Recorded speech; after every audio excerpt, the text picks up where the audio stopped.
सुहाना डॉल्फी, आज हम लोग अपना टैली का आगे का पार्ट करेंगे। आज हम लोग क्या सीखेंगे, मैं आप लोग को बताता हूँ। सबसे पहले हम टैली ओपन कर लेते हैं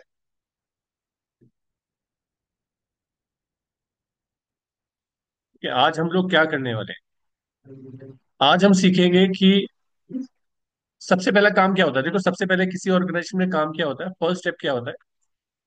पहले होता है कंपनी क्रिएशन। ये तो होता है, लास्ट क्लास में हमने ये देखा। कंपनी क्रिएशन, अपने डेटा को कहाँ पे सेव रखना है, उसकी सारी सेटिंग करना, वो सारी चीजें हम लोगों ने लास्ट क्लास में देख ली है। अब हम लोग जो करने जा रहे हैं वो नेक्स्ट स्टेप क्या होगा। आप लोग मुझे बताइए, नेक्स्ट स्टेप क्या होना चाहिए आपकी नज़र में?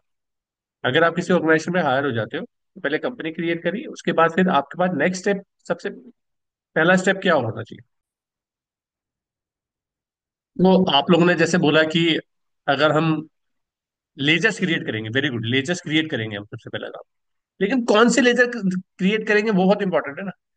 अगर हमारी पुरानी कंपनी है और हम पुराने से पहले से काम कर रहे हैं, तो हम वो लेजर क्रिएट करेंगे, क्योंकि ऐसे तो हम कौन से सोचेंगे सैलरी का बनाया, रेंट का बनाया, कौन कौन से लेजर बनाएंगे।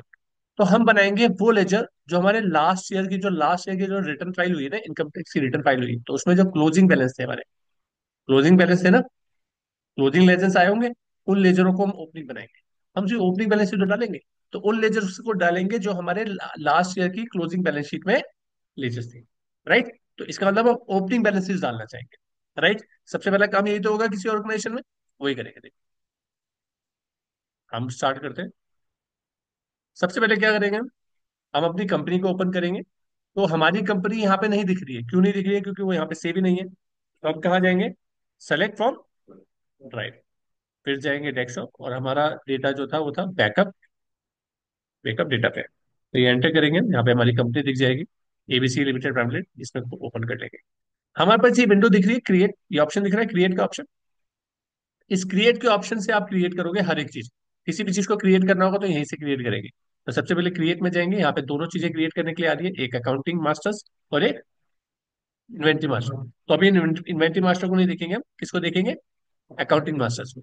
और अकाउंटिंग मास्टर्स के नीचे एक और है, स्टेच्यू डिटेल। स्टेच्यू डिटेल क्या मतलब, पेन, अगर आपकी कंपनी का पेन नंबर है तो आप यहाँ पे डालो अपनी कंपनी का same number, corporate identification identity number जो है वो आपको यहाँ पे डालें। राइट। तो अब आप सबसे पहले क्या बनाओगे, लेजर्स। लेकिन लेजर बनाते हुए आप ना इसकी मैपिंग करते हो कि ये लेजर किसके अंदर जाएगा। तो कहाँ जाता है वो, ग्रुप्स के अंदर जाता है।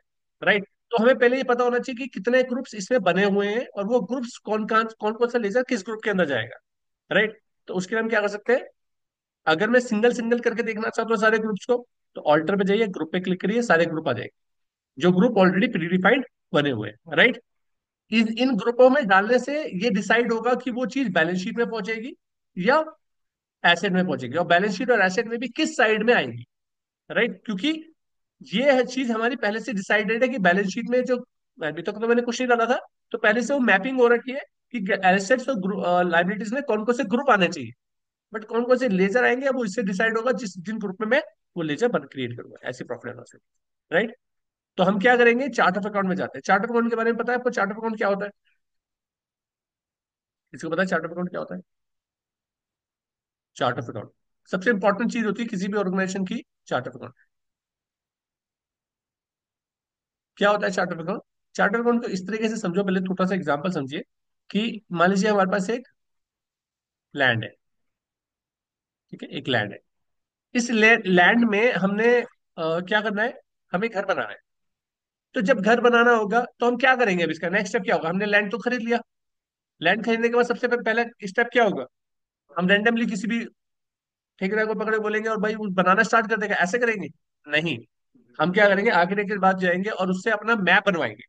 मैप बनवा रहे हैं, मैप इसलिए बना रहे हैं कि जब कभी भी मुझे कोई भी चीज चाहिए होगी तो वो मेरे को सही टाइम पे सही चीज मिल जाए। यही तो करते हैं कि मेरे पास मुझे 2 रूम चाहिए, एक किचन चाहिए, एक वॉशरूम चाहिए, ठीक है ना, गार्डन स्पेस चाहिए, पार्किंग स्पेस चाहिए। सबकी अपनी अपनी यूसेज है। मुझे आराम करना है तो जो मुझे बेडरूम चाहिए, ठीक है ना, मुझे खाना खाना है तो मुझे डाइनिंग रूम चाहिए, ठीक है ना, मुझे खाना खाना है तो मेरे को सामान रखने के लिए उस जगह के लिए क्या चाहिए, किचन चाहिए, पार्किंग चाहिए तो पार्किंग के लिए स्पेस चाहिए। तो ये सारी चीजें हम किससे कर रहे हैं, ये चार्ट ऑफ अकाउंट, इसी को चार्ट ऑफ अकाउंट बोलते हैं। कि जब आप किसी ऑर्गेनाइजेशन, जब आप अपनी बैलेंस शीट को या प्रॉफिट एंड लॉस को देखेंगे, उसमें उसको मैप करना कि आपकी कौन सी चीज बैलेंस शीट में जाएगी, कौन सी चीज कहाँ जाएगी, प्रॉफिट एंड लॉस में जाएगी। क्लियर है? तो ये सारी चीजें मैपिंग जो है चार्ट अकाउंट में होती है। तो चार्ट अकाउंट में आपको खोल के दिखाता हूँ। इसमें आप चार्ट अकाउंट में जाओगे तो ग्रुप पे देखते हैं, तो ये हमारे पास प्री डिफाइंड ग्रुप्स हैं। कितने ग्रुप्स हैं देखिए नीचे, 28। ये 28 ग्रुप्स बना के हमें मिलते हैं। हमें इन्हीं के अंदर कोई ना कोई लेजर क्रिएट करना है। तो इनमें लेजर देखते हैं कौन सा लेजर कब किसके अंदर जाएगा। ठीक है। सबसे पहले बात करते हैं हमारे ब्रांच डिवीजन की। तो ब्रांच डिवीजन की अगर मैं बात करता हूँ, एक मिनट दीजिएगा मुझे। ठीक है। अगर ब्रांच डिवीजन की बात करता हूँ, तो ब्रांच डिवीजन में क्या जाएगा? ब्रांच डिवीजन में जाएगा कि मान लीजिए मेरी एक ब्रांच है राजपुर रोड पे, एक मेरी जीएमएस रोड पे, रोड रोड पे है। ठीक है ना, जीएमएस रोड पे मेरे दो इंस्टीट्यूट है। और मेरा हेड, ये हेड ऑफिस है मान लीजिए, और ये ब्रांच है इसकी। तो जब कभी भी इस हेड ऑफिस जब ये इसे कुछ पैसे भेजेगी इसके खर्चे के लिए, तो यहाँ पे कोई लेजर तो क्रिएट करेगी ना जीएमएस रोड का। तो जब लेजर क्रिएट होगा जीएमएस रोड का, तो वो किसके अंदर बनेगा? ब्रांच डिवीजन के अंदर। किसके अंदर जाएगा वो? ब्रांच डिवीजन के अंदर। इतना समझ में आया आप लोगों को? क्लियर है इतना? नेक्स्ट आगे बढ़ते हैं। कैपिटल तो आपको समझ में आ रहा होगा। जब भी कोई शेयर कैपिटल या कैपिटल या ओनर से रिलेटेड ओनर का नाम बनेगा, वो सब कहाँ मिलेगा? कैपिटल अकाउंट में मिलेगा। रिजर्व सरप्लस उसी के अंदर है। इसके अंदर ग्रुप एंड सब ग्रुप दोनों चीजें हैं। ग्रुप भी है और उसके अंदर सब ग्रुप्स है। अभी सब ग्रुप की भी बात करते हैं कि सब ग्रुप क्यों बनाया जाता है। जैसे करंट एसेट्स है, ये करंट एसेट्स जब हम बनाएंगे तो करंट एसेट्स के अंदर, अब करंट एसेट्स कौन सी होती है? जो लिक्विड फॉर्म में एक साल के अंदर ना कन्वर्ट हो जाती है। उनको हमने सब ग्रुप में भी डिवाइड करा गया कि अगर आप बैंक से रिलेटेड लेजर बना रहे हो तो बैंक, जैसे आपके मल्टीपल बैंक है, एसबीआई में भी बैंक है और आपका पीएनबी में बैंक है, तो वो सारे कहाँ डलेंगे? बैंक अकाउंट के अंदर। आप कैश से रिलेटेड लेजर बनाओगे, कैश, पेटी कैश, ये सारे लेजर कहाँ बनेंगे? कैश के अंदर। डिपॉजिट, आपने कोई सिक्योरिटी डिपॉजिट रखी है, मान लीजिए आपने टेलीफोन कनेक्शन लिया और उसमें सिक्योरिटी डिपॉजिट रखी है, तो वो आपकी एसेट ही तो है। जब आप कनेक्शन, जब आपका विड्रॉ होगा तो आपको वो मिल जाएगा। तो या कोई भी सिक्योरिटी आपने कहीं पे टेंडर डाला, तो वहां पे सिक्योरिटी डिपॉजिट की जाती है। तो सिक्योरिटी डिपॉजिट जो करी है, वो उसका जो लेजर बनेगा वो कहाँ डलेगा? रेंट, आपने रेंट पे कोई शोरूम लिया है तो उसके लिए सिक्योरिटी डिपॉजिट करिए, वो यहाँ पे डलेंगे लेजर्स। लोन एंड एडवांस, अगर आपने किसी को लोन दिया है तो वो सारे लेजर कहाँ डलेंगे? Loan and advance. स्टॉक के लेजर यहाँ पे डलेंगे। डेटर्स कौन होते हैं? हमारे कस्टमर। वो कस्टमर जिनसे आप सामान, जिन्हें आप सामान बेचते हो उधार में, उनके नाम mister A, mister B, mister C, ये जितने भी नाम से बनेंगे लेजर, वो कहाँ डलेंगे? सभी चीजें किसके अंदर डल रही है? करंट एसेट्स के अंदर। तो दिक्कत तो नहीं है करंट एसेट्स के अंदर, लेकिन सब ग्रुप कर दिए गए। करंट लाइबिलिटी, लाइबिलिटी जो एक साल के अंदर अंदर पे ऑफ करनी है, आप टीडीएस, जीएसटी से रिलेटेड जो लेजर बनाएंगे यहाँ पे बनाएंगे। प्रोविजन से रिलेटेड जो लेजर बनाएंगे आप इस जगह पे क्रिएट करेंगे। जितने भी हमारे क्रेडिटर्स होंगे वो सारे लेजर कहाँ बनेंगे आपके? ठीक है, कहाँ बनेंगे? इधर। जैसे mister A, mister B, mister Z, जो जो क्रेडिटर कौन होते हैं? हमारे सप्लायर, जिनसे आप सामान उधार में खरीदते हो, तो उनके नाम यहाँ पे बनेंगे। डायरेक्ट एक्सपेंसेस आपको पता है, इनडायरेक्ट, डायरेक्ट इनकम आपको पता है, fix assets, indirect expenses, indirect income, investment मतलब आपने कोई शेयर्स खरीदे हुए, तो शेयर्स का जो लेजर बनेगा वो यहाँ पे डलेगा। कोई भी इन्वेस्टमेंट आपने करी हुई है तो वो यहाँ पर डलेगी। आप लोन, आपने किसी से लोन लिया है, तो लोन से लाइबिलिटी का अलग सेक्शन है। ठीक है ना? तो ओडी हो सकता है, बैंक ओवरड्राफ्ट लिमिट है आपकी, तो वो यहाँ पे डलेगी। सिक्योर्ड लोन और अनसिक्योर्ड लोन, दोनों में फर्क क्या होता है पता है आपको? मान लीजिए मैंने एक एचडीएफसी बैंक से लोन लिया और एक मिस्टर ए से लोन लिया, ये कौन सा सिक्योर्ड है? ये सिक्योर्ड है और ये अनसिक्योर्ड है आपके कहने के। क्यों?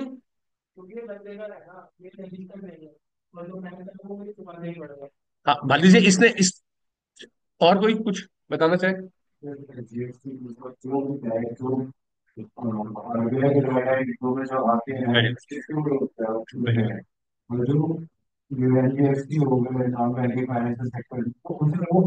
बिल्कुल करेक्ट है। देखो बेसिकली आपका कहना क्या है, अभी कुछ के दिमाग में ये आ रहा होगा कि वो सिक्योर लोन होता है जो हमारे से सिक्योरिटी रखवाता है, और जो सिक्योरिटीज नहीं रखवाते वो हमारे अनसिक्योर्ड लोन। बैंक हमसे सिक्योरिटी रखवाता है ना, हमसे कुछ ना कुछ तो प्रॉपर्टी के पेपर रखवाएगा या कहीं रखाएगा तब पैसे देगा, तो वो सिक्योर लोन हो जाएंगे। और वो अनसिक्योर लोन वो हो जाएगा जो हमारा, जहाँ हमें कोई सिक्योरिटी नहीं दी है। मान लीजिए मैं ये बोलता हूँ, अगर उस बात में मैं ये बोलता कि भाई ये जो मिस्टर है इसने मुझसे गोल्ड रखवाया था जब लोन दिया, तो इसका मतलब ये भी अब सिक्योर्ड हो गया इसका मतलब? नहीं, अभी भी अनसिक्योर्ड है। क्यों? वजह क्या है? मान लीजिए मिस्टर ए ने मुझसे पैसे मांगे कि लाओ भाई मेरे पैसे दे दो, मैंने इसे मना कर दिया, मैंने कहा नहीं भाई मेरे पास अभी नहीं है, बाद में दूंगा। मैं मांगते जा रहा हूँ और ये मैं इसे दे नहीं, पैसे नहीं दे रहा हूँ। इसने कहा मैं केस कर दूंगा, मैं तेरे गोल्ड बेच दूंगा। गोल्ड बेच दूंगा, मैंने कहा बेच नहीं सकते हो, मैं अभी बोल रहा हूँ आपको देने के लिए, तो आपका मैं पैसा दूंगा। तो इसने बोला नहीं मैं बेच दूंगा। तो मैंने कहा ठीक है यार, तो फिर अभी मैं, अगर तू बेचोगे तो मैं केस कर दूंगा। तो मैं केस करते, मैं पता सब कुछ रिटर्न है, इसने मिस्टर ए ने सारे डॉक्यूमेंट राइट करवा रखे हैं, सब कुछ करा रखा है, लेकिन फिर भी मैं क्या कर रहा हूँ, मैंने कहा ठीक है केस कर दो आप। तो जब केस करने की बात आई, तो मैंने इसके ऊपर केस कर दिया कि ये सर मेरा गोल्ड बेच रहा है। तो कोर्ट ने इससे पूछा कि भाई तुम इसका गोल्ड क्यों बेच रहे हो? तो उन्होंने कहा सर इसने मुझसे पैसे लिए थे और वादा भी किया था पैसे देगा, नहीं दिया था, नहीं देगा तो गोल्ड बेच देना, मैं बेच रहा हूँ। तो उन्होंने कहा तुम एक चीज बताओ, पहले तो मुझे एक चीज बताओ, ये जो एक्टिविटी आप कर रहे हो पैसे देने की, इसका अप्रूवल आपने किससे लिया? आप कोई बैंक हो? आप कौन हो? आप ये तो इलीगल एक्टिविटी कर रहे हो। आपने किसी को पैसे दिए और इसकी सिक्योरिटी रखवाई, ये किससे अथॉरिटी आपने ली? और मुझसे आप चाह रहे हो कि मैं आपके फेवर पे डिसीजन लूं? आप पहले बात तो आप इलीगल काम कर रहे हो, पहले तो उसके जो गोल्ड है वापस करो, बाद की बात देखेंगे कि क्या होगा उसके ऊपर। बट अभी वो लोन जो है उसका, उसको वो केस करने के लायबल नहीं है, क्योंकि वो किसी गाइडेंस, गवर्नमेंट की गाइडेंस पे काम नहीं कर रहा है। राइट? तो इसीलिए वो क्या कहलाएगा, वो तभी भी लोन क्या करा रहा है, अनसिक्योर्ड लोन है। सिक्योर्ड लोन वो लोन होता है जो आरबीआई के थ्रू, आरबीआई के गाइडेंस के थ्रू प्रोवाइड कर रहे हैं लोन, और वो सिक्योरिटी भी रखवा रहे हैं। वो लोन क्या होता है? सिक्योर लोन होता है। अगर उस ऐसी ऑर्गेनाइजेशन से आपने लोन लिया है, वो सिक्योर लोन है। अब इसकी मैपिंग अलग अलग क्यों करी गई है, बहुत इंपॉर्टेंट है। देखो मैपिंग करने की बहुत बड़ी वजह है। जैसे कि अगर मैं तुमसे एक छोटा सा क्वेश्चन पूछता हूँ कि मुझे बताओ, अगर मैंने तुम्हें एक किताब दी, मैंने क्या दिया? ये मैपिंग क्यों कर रहे हैं, इसके ऊपर समझ रहे हैं। मान लीजिए तुम्हें एक बुक दी और मैंने तुम्हें बुक देके बोला जाओ इसे रूम में रख के आओ, और रूम में तीन चीजें हैं। एक बेड है, ठीक है ना, एक अलमीरा है, ठीक है ना, और एक टेबल है। एक अलमीरा है जहाँ पे किताबें रखी रहती है। आप सच सच बताना कि आप इस किताब को कहाँ रख के आओगे? कहाँ रख के आओगे? मैं बताऊँ कहाँ रख के आओगे? कहाँ रख के आओगे? सच सच बताओ। सो जाओगे? कहाँ पे सोएगा, जमीन पे, पैर, टेबल पे, अलमारी, अलमीरा पे? कहाँ पे रखोगे? मैं बताऊं? जो भी सबसे पास होगा। अगर टेबल आपके पास होगी, रूम रूम के अंदर जाते साथ ही, तो टेबल पे। बेड पास में होगा तो बेड पे। और अलमीरा पास होगी तो। लेकिन अगर आप तीनों में से कहीं पे भी रख दो, क्या मेरे बात के अगेंस्ट आपने काम किया? नहीं। भाई आपने तो रूम में, बने तो रूम में बोला था इंस्ट्रक्शन, तो आपने रूम में तो रखा। बट मैं तो आपको कुछ नहीं बोल सकता, ना पेनल्टी लगा सकता हूँ, ना कुछ गलत कह सकता हूँ। लेकिन कभी मैं बोलता हूँ वो लाओ, जब वो बुक फिर से ढूंढ के लाओ, आप भूल गए 6 महीने के बाद। 6 महीने के बाद मैंने बोला वो बुक लाओ, और आपने उसे टेबल पे रखा था। तो मुझे बताओ, अगर आप भूल चुके हो तो सबसे पहले आप उसको ढूंढने के लिए किस जगह पे जाओगे? बेड पे ढूंढोगे, अलमीरा में ढूंढोगे, या टेबल पे? है? हाँ वो तो मुझे पता है, रूम में जाओगे, रूम में तो पता, रूम में तो जाओगे तो। ये बात बड़ी बड़ी, इसने बहुत दिमाग वाली की कि पहले मैं रूम में जाऊंगा। वाह वाह, ठीक है, तो रूम में तो मुझे पता है, रूम के बिना, रूम में तो याद है, रूम के अंदर सबसे पहले कहाँ जाओगे? है? सबसे पास होगा वही, सबसे पहले वही जाओगे। एक चीज बताओ, अगर तुम्हें खाना खाना है, क्या खाना है? अगर तुम्हें खाना खाना है, तो तुम्हारे सबसे पास में क्या चीज है? तुम्हारे सबसे पास में है पार्किंग स्पेस, तो तुम पार्किंग स्पेस में खाना ढूंढोगे? कहाँ ढूंढोगे? खाना खाना जाओगे, अगर आप तुम्हें ढूंढने की कोशिश करोगे खाने की सामान कहाँ मिलेगा, तो तुम कहाँ ढूंढोगे? किचन में जाओगे ना। पता है ना, किचन में मिल सकता है वो पहले तो। जब नहीं मिलेगा तभी तो ढूंढोगे बाकी जगह पे। तो तुम्हें अगर पता है कि किताब ढूंढने जाना है, तो तुम कहाँ ढूंढोगे? अलमीरा। अलमीरा में जाओगे ढूंढने के लिए। सबसे पहले अलमीरा में ढूंढोगे, लेकिन अलमीरा में आपने रखी नहीं थी। अगर रखी होती तो जल्दी मिल जाती। अब मिल तो जाएगी, लेकिन वक्त लगेगा। तो इस बात से दो चीजें हुई। एक, आपको जो भी चीजें चाहिए वो थोड़ी लेट मिल रही है, और आपकी रूम की जो डेकोरेशन है वो भी खराब हो रही है। वो भी दिखने में खराब हो रहा है, क्योंकि आपने सब चीजें इधर उधर फेंकी हुई है, सही जगह पे नहीं रखी सब चीजें। यही चीज खूबसूरती होती है बैलेंस शीट की। बैलेंस शीट में दोनों साइड है, लाइबिलिटी और एसेट साइड। अगर आप करंट एसेट्स, अगर आपने बैंक बनाया और बैंक को करंट एसेट्स के अंदर डाल दिया, तो गलत नहीं है? गलत है क्या? गलत नहीं है। लेकिन अगर मैंने बैंक, सारी चीजें, ये सब हटा देते हैं हम, ये सब ग्रुप हटा देते हैं, और सब कुछ मैं क्या डाल देता हूँ, एक करंट एसेट्स के अंदर डाल देता हूँ। तो गलत नहीं है, मैंने बैंक भी डाला हुआ है, मैंने कैश भी डाला हुआ है, बैंक डिपॉजिट भी डाले हुए हैं, सब कुछ डाल दिया करंट एसेट्स के अंदर, सारे करंट एसेट्स के अंदर डाल दिए। तो होगा क्या, जब कभी बॉस बोलेंगे बताओ बैंक में कितना पैसा रखा हुआ, तो मेरे पास 5-10 पैसे बैंक है, और इसके अंदर कितने 100 आइटम्स है, तो ढूंढ ढूंढ के परेशान हो जाऊंगा। तो इसलिए क्या है, उन्होंने क्या कर दिया, सब ग्रुप बना दिए, जिससे कि उसकी मैपिंग, चीजें को ढूंढने में आसानी होगी, और जब कभी भी किसी को प्रेजेंट किया जाएगा बैलेंस शीट, तो वो अच्छी शेप में नजर आएगी। इसीलिए उसको चार्ट ऑफ अकाउंट बोला जाता है, कि हमारी कंपनी का चार्ट ऑफ अकाउंट ऐसा बनाया गया है कि जब मेरे को रिपोर्ट देखनी होती है, तो मुझे कोई डिसीजन लेना होता है, तो मैं अपने डिटेल को देखता हूँ और एकदम से मुझे पता चल जाता है कौन सी चीज कहाँ पर है। This is chart of account. ये क्या होता है, चार्ट ऑफ अकाउंट। इतना समझ में आया? ठीक है। तो ये हमारा पार्ट था जिसमें हम लोगों ने सीखा कि चार्ट ऑफ अकाउंट किसे बोलते हैं।